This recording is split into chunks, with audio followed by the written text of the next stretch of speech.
Hey everybody, Ryan here from Android Coliseum here to do an unboxing of the Pixel 7 Pro. I'm so excited for this. I've been using the Pixel 7 for a couple weeks now and I love it. So far, absolutely great. So I'm really excited to see what the extra features of the extra lens and the bigger screen, a little better quality that I'm looking forward to. So let's just take a look at what's in there and I'll show you a bit of comparison. Let me do it.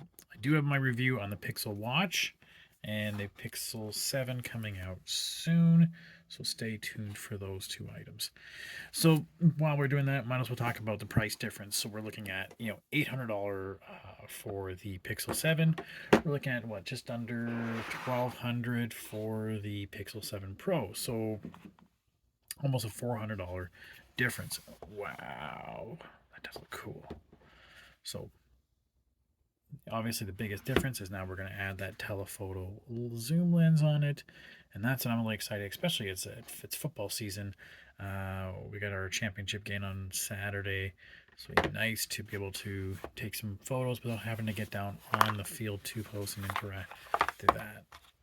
So just like the Pixel 7, we're just going to have our USB adapter, we're USB-C cords, and I think there's the SIM puller in there, but that's it. Bare bones, no wall charger. You can charge it to your computer if you need. So let's take a look at what the size difference is. So it definitely feels a little heavier in terms of how much taller it is. So a little bit taller, a little bit wider, but not by that much. But for me, definitely feels better. And one thing I almost didn't recognize immediately is that 2.5D display. So that little curved on the edge, that is the bomb. I love that.